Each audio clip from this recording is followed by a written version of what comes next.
Senator Bernie Sanders grilled Starbucks CEO Howard Schultz on Capitol Hill today. Let's watch. Have you ever threatened, coerced, or intimidated a worker for supporting a union? I've had conversations that could have been interpreted in a different way than I intended. That's up to the person who received the information that I spoke to him about.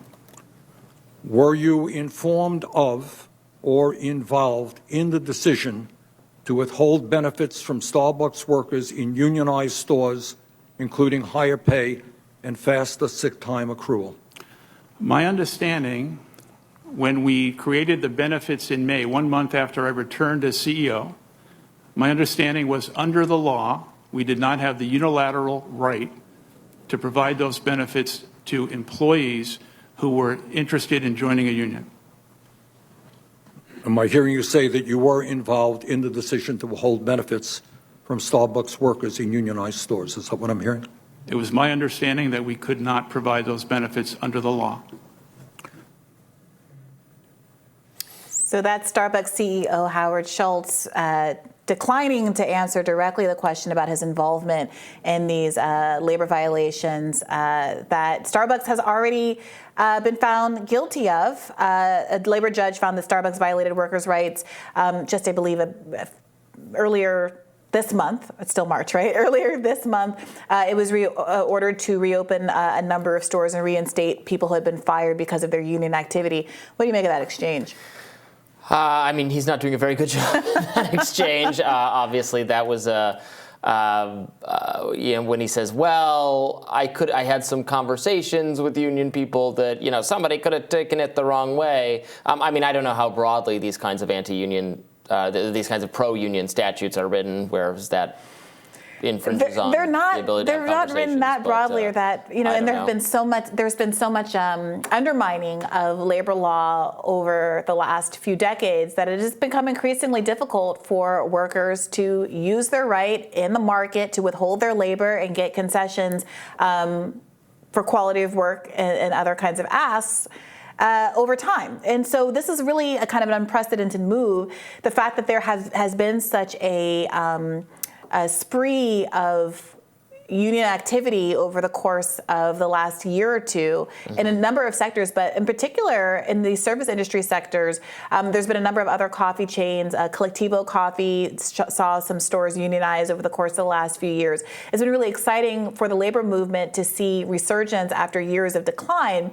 And it has been interesting. Howard Schultz was not willing to come and testify until he was threatened with subpoena. This has been a long time coming. And as we're going to see in a clip that we're going to play in a second, there's, I think, more than a little antagonism between him and Bernie Sanders over his particular role and the way that he has become a figurehead for this growing union movement, growing workers movement, in opposition to the billionaire classes. Let's take a look.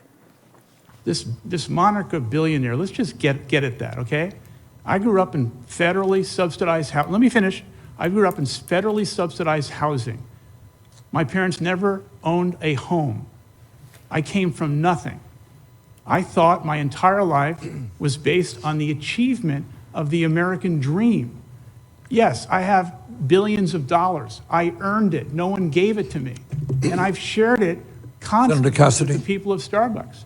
And so anyone who keeps labeling this billionaire thing, Mr. Schultz, I don't mean to cut you off. We have time limits here, and you have the opportunity. I'm not cutting you off. It's your moniker constantly. It's unfair. No, it is not. You have had more time. I've been generous with the time. I'm sorry. But Mr. Chairman, we have a room full of people. We have a panel to go after you. You're not the only person testifying. Okay.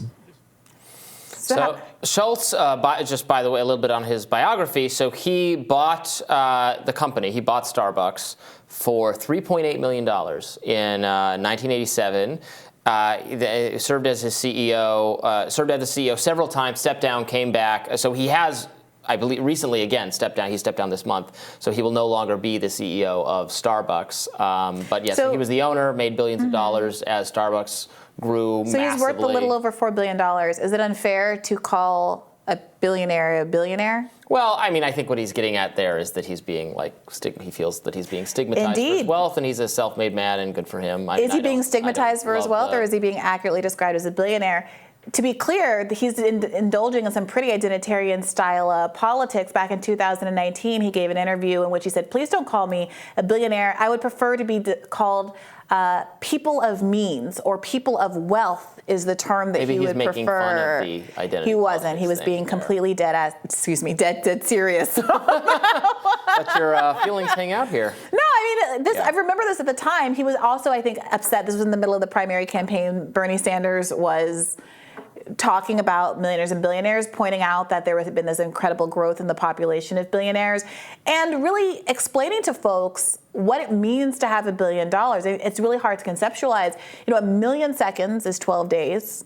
Okay, 1 billion seconds is 31 years. Mm-hmm. Well, yeah. Okay, and good so for him. He built up a company that people like, a product people appreciate. Robby, the reason that he's testifying right now is because he's being accused of exploiting his workers to withdraw profit from their labor and accrue it to himself instead of paying them fair salaries, giving them time off, and in fact breaking the law to fire them and shut down stores when people try to use their economic right in a free market system to say, "I'm not going to work for you unless you pay us what we're owed." I mean, they can exercise their rights in that system to not work at Starbucks. I've exercised my right to never shop at Starbucks, procure coffee from Starbucks because it's so goddamn expensive. I don't know why anyone likes it. But the issue is that he is violating the law and violating the rights that they have as laborers to organize and demand more. And he is able to profit and get all of those billions of dollars in part because of that ability to do so.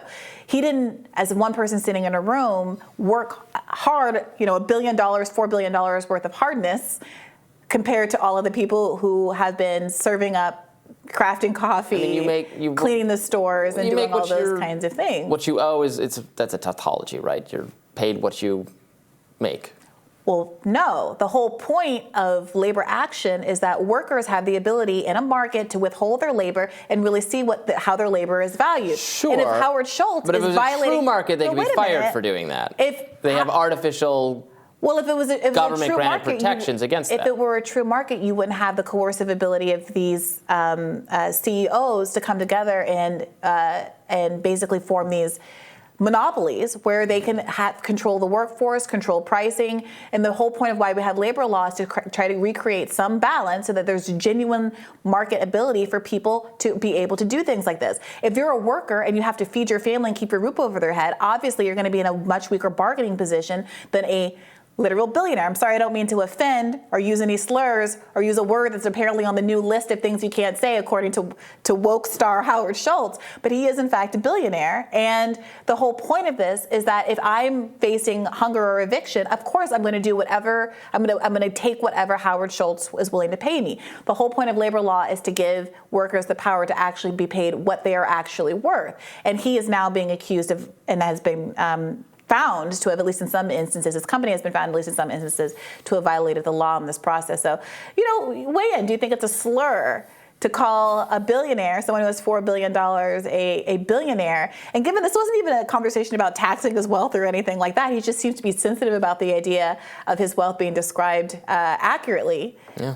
Let us know what you think. Tomorrow on Rising, Lieutenant Colonel Daniel Davis will discuss the confrontation that killed a U.S. military contractor in Syria. Don't want to miss that. Be sure to like, share, and subscribe so you never miss any content. And for those of you who prefer to listen while on the go, we are now available anywhere you listen to podcasts. We will not be getting Starbucks coffee today. You in union solidarity. Me because I think it's overpriced. Yeah, also I just bought a mocha pot, so I'm pretty excited about my home brew these days. Nice. Try that out. See y'all tomorrow.